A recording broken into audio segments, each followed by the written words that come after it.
दोस्तों बहुत ही जल्द हरियाणा गवर्नमेंट की तरफ से हरियाणा जुडिशियल सर्विसेज एग्ज़ाम लिया जाएगा।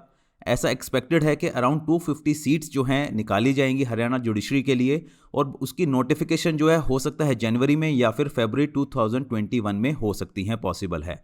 क्योंकि 2015 के बाद अगर हम देखें तो हरियाणा में जुडिशरी की जो पोस्ट हैं सिविल जज की, जो एंट्री लेवल पे रहती है, वो बहुत ही कम वहाँ पर फिल की गई हैं। पिछली बार भी जो इन्होंने एग्ज़ाम लिया था वहाँ पर भी काफ़ी ज़्यादा कंट्रोवर्सी रही थी और बहुत ही लिमिटेड जो सीट्स थी वो फिल की गई थी। तो यहाँ पर हम आपको अनाउंस कर रहे हैं कि एक कोर्स हमने लॉन्च किया है specific for Haryana judicial services exam 2021। उसके रिगार्डिंग मैं आपको इन्फॉर्मेशन दे रहा हूँ कि क्या हम उसमें प्रोवाइड करेंगे, क्या आपकी स्ट्रेटजी रहनी चाहिए इस जुडिशरी के एग्ज़ाम को क्रैक करने के लिए।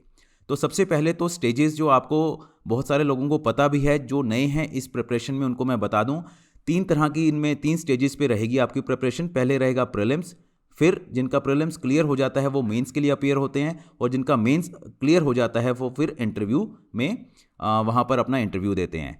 फाइनल जो लिस्ट बनती है वो मेंस और इंटरव्यू के फाइनल जो भी स्कोर आएंगे, मेंस और इंटरव्यू के स्कोर के बेस पे फाइनल लिस्ट बनेगी। प्रीलिम्स की अगर बात करें तो टोटल जो है 125 क्वेश्चन जो है ऑब्जेक्टिव टाइप क्वेश्चंस मिलेंगे आपको। हर क्वेश्चन जो है 4 नंबर का मिलेगा, मतलब 500 नंबर का टोटल एग्जाम होगा आपका। ठीक है, और नेगेटिव मार्किंग रहेगी इसमें, 1/4 नेगेटिव मार्किंग इसमें रहती है।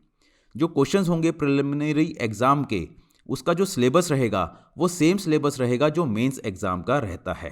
ठीक है, तो मेंस एग्जाम का क्या सिलेबस रहता है वो हम सब्सिक्वेंट इस वीडियो में अभी देखेंगे।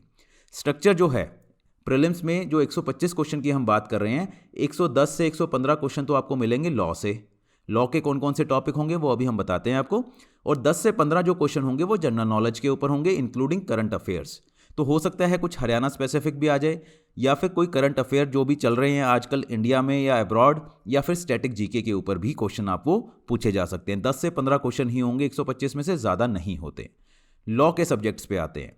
तो लॉ के सब्जेक्ट में अगर प्रीलिम्स की बात करें तो सबसे इंपॉर्टेंट जो रहते हैं, जैसे कॉन्स्टिट्यूशन ऑफ इंडिया है, कंसिडरेबल क्वेश्चंस आपको कॉन्स्टिट्यूशन ऑफ इंडिया से मिलेंगे। फिर सिविल प्रोसीजर कोड है, इंडियन पिनल कोड है, CrPC, Indian contract act, Indian evidence act. तो ये मेन जो है ये वाले लॉज हैं। बाकी फिर इंपॉर्टेंट जो है अगले लेवल पे specific relief act, limitation act, partnership act, sale of goods act, Punjab courts act as applicable to Haryana. इससे एक आध क्वेश्चन ही आएगा, बहुत ज़्यादा इंपॉर्टेंट नहीं है। फिर ये रेंट कंट्रोल एक्ट जो आ जाता है, इससे भी आपको 3-4 क्वेश्चन एक्सपेक्ट कर सकते हो आप। हिंदू लॉ काफ़ी इंपॉर्टेंट है इसमें, क्योंकि marriage, adoption, maintenance, succession, minority and guardianship, Hindu law में सारे जो है टॉपिक्स आपको पूछे जा सकते हैं। फिर Mohammedan law, customary law, marriage को लेके, अडॉप्शन, इनहेरिटेंस, या जो भी पर्सनल लॉज हैं मोहम्मदन लॉ में। और last is law of registration. तो ये जो टॉपिक्स हैं आपको प्रीलिम्स और मेंस में पूछे जाएंगे। अब हम बात करते हैं मेंस के लिए कि मेंस में क्या होगा। मेंस में जो है आपके टोटल 5 पेपर होंगे, civil law 1 and civil law 2। इन सिविल लॉ 1 और सिविल लॉ 2 में जो हमने अभी टॉपिक्स पढ़े हैं लॉ के, वो डिवाइड कर देते हैं। क्रिमिनल लॉ में सिर्फ 3 ही आपके टॉपिक्स पूछे जाएंगे आपको, सीआरपीसी, आईपीसी और evidence act, Indian evidence act. Evidence act जो है आपको सिविल लॉ में भी पूछा जाएगा। ठीक है, तो सिविल लॉ 1 और 2 में बाकी के जितने भी लॉज हैं हमारे, वो सारे डिवाइड हो जाते हैं। उसके अकॉर्डिंग आपको लिस्ट मिल जाएगी, उसके अकॉर्डिंग आपको वहाँ पर सिलेबस में पूछा जाएगा। फिर आए 2 पेपर है लैंग्वेज के ऊपर, इंग्लिश एंड हिंदी। ये बहुत इंपॉर्टेंट है दोनों ही। बहुत बार स्टूडेंट जो है लॉ के ऊपर कंसंट्रेट करते रहते हैं और इंग्लिश और हिंदी को बोलते हैं कि हाँ ये तो हमें आता है और इसको तो हम वैसे ही बिना पढ़े भी कर सकते हैं, जो कि मेजर गलती होती है। इंग्लिश और हिंदी में ही आपका डिटर्मिन करेगा कि आप रैंक लेके आ रहे हो या नहीं लेके आ रहे हो, मेंस क्लियर कर रहे हो या नहीं। क्योंकि इंग्लिश और हिंदी में बहुत ज़्यादा कंपटीशन रहता है, बहुत थोड़े थोड़े नंबर के डिफरेंस ही रहेंगे आपको। अगर लॉ में देखोगे, अगर आपने अच्छे से पढ़ा है तो बहुत लिमिटेड डिफरेंस मिलेगा इनके मार्क्स में, बट इंग्लिश और हिंदी में मेजर डिफरेंस आ जाता है, इसीलिए इंग्लिश और हिंदी की ज़्यादा इंपॉर्टेंस आ जाती है। तो इंग्लिश की अगर बात करें, इंग्लिश में जो आपका एस्से रहेगा 1000 से 1100 वर्ड का, 100 नंबर का, तो 200 में से 100 मार्क्स तो आपके इंग्लिश में एस्से के ऊपर ही है। फिर प्रेसी राइटिंग आ गई, वर्ड्स एंड फ्रेजेस, सेंटेंस वगैरह कुछ भी आपको बनाना, कॉम्प्रिहेंशन आ सकता है, करेक्शन आ सकती है। तो ये मिसलेनियस है जो आपको इंग्लिश में बाकी 100 नंबर का पूछा जाएगा। हिंदी की अगर बात करें, 100 नंबर की है हिंदी।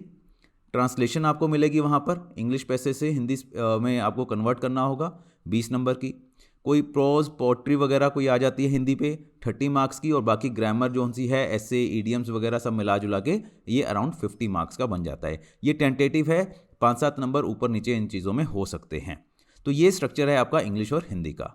जो मेंस का एग्ज़ाम है ये सब्जेक्टिव टाइप रहेगा। जैसे हमने देखा था प्रीलिम्स का जो एग्ज़ाम है वहाँ पर सारे के सारे क्वेश्चन जो है ऑब्जेक्टिव टाइप क्वेश्चन है, 4 ऑप्शन होंगी, 1 करेक्ट होगा। मेंस में ऐसे टाइप के क्वेश्चन है, सब्जेक्टिव नरेटिव टाइप के आपको लिखने हैं।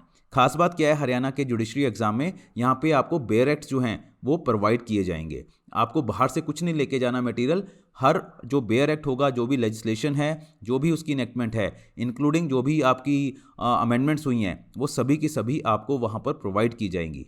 तो हरियाणा पब्लिक सर्विस कमीशन जो है वहीं पर आपको ये सारा कुछ प्रोवाइड करेगा, बेयर एक्ट। तो उनकी आपको टेंशन नहीं रहेगी कि आपको बहुत ज़्यादा याद करने की रिक्वायरमेंट नहीं है। उसके लिए स्ट्रेटजी मैं अलग से आपको बताऊंगा कि बेयर एक्ट्स कैसे आप यूज़ कर सकते हैं मेंस के टाइम पे। ठीक है, तो व्हाट वी आर ऑफरिंग, हमने अभी बात की कि क्या आपको कैसे प्रिपेयर करना है, क्या क्या स्ट्रक्चर है। अब हम क्या आपको ऑफर कर रहे हैं अपने कोर्स में, हम आपको कंप्लीट प्रिपरेशन का पैकेज दे रहे हैं। हर स्टेज के लिए आपको वहाँ पर एग्ज़ाम में हम आपको गाइड करेंगे।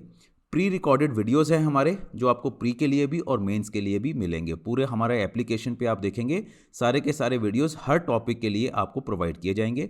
साथ ही हम प्रोवाइड करेंगे आपको आंसर राइटिंग प्रोग्राम। हम वहाँ पर बताएंगे आपको कि कैसे जजमेंट जो है आपको लिखनी है। जब आपको जजमेंट बेस्ड क्वेश्चन आता है, कोई डिसीजन जहाँ पर आपको प्रेपोजिशन दी जाती है, या फिर जो दूसरे क्वेश्चंस हैं जहाँ पर आपको सब्जेक्टिव आंसर्स लिखने हैं, वहाँ पर कैसे आपको स्ट्रक्चर बनाना है, उसके बारे में हम आपको सारी की सारी रिक्वायरमेंट जो भी है एग्जामिनर की वो देंगे, सो दैट आपका आंसर जो है नॉट ओनली करेक्ट रहे बल्कि रिक्वायरमेंट जो है क्वेश्चन की वो भी फुलफिल आप करो। साथ ही हम इंग्लिश का और हिंदी का स्पेसिफिक आपको मॉड्यूल देंगे, जहां पर आपको हम बताएंगे कि आपकी क्या स्ट्रेटजी रहनी चाहिए सो दैट आपको एसए में बहुत अच्छे नंबर आ जाए। एसए में आप बहुत अच्छे मार्क्स स्कोर कर सकते हो। इंग्लिश में तो आपने देखा अभी 200 में से 100 नंबर का एसए ही है, दैट मीन्स उसकी 50% वेटेज है इंग्लिश में। इसी तरह हिंदी में भी बहुत अच्छी वेटेज वाला एसए आपको मिलेगा। हम आपको जितने भी सब्जेक्ट्स हैं, जो भी टॉपिक्स हैं, हर टॉपिक के बारे में पूरा गाइड करेंगे। इन केस आपकी कोई और फर्दर डिमांड भी आती है किसी भी टॉपिक से, कोई भी आपको लगता है कि अब मुझे इस चीज़ पे और एक्स्ट्रा गाइडेंस भी चाहिए, तो हम अपनी पूरी बेस्ट ट्राई करेंगे कि आपकी वो रिक्वायरमेंट भी फुलफिल करें। हमारा प्राइम इंपॉर्टेंस रहेगा कि आपकी सेटिस्फेक्शन हो, आपकी प्रिपरेशन जो है बेस्ट हो सके, सो दैट आपका वहाँ पर सिलेक्शन हो। तो जल्दी से आप देखिए हमारे कोर्स को, स्ट्रक्चर को देखिए। बहुत ही नॉमिनल फीस पे जो आप देखेंगे कि मार्केट में आजकल हो रही है, जो भी फीस के लेवल्स इंक्रीज़ कर दिए गए हैं अननेसेसरी, हमारा बहुत ही रीज़नेबल कॉस्ट पे आपको बहुत ही अच्छा कोर्स और पूरे का पूरा जहाँ पर आपको A to Z गाइडेंस मिल रही वो हम आपको दे रहे हैं, right. So all the best for your exam and thank you very much.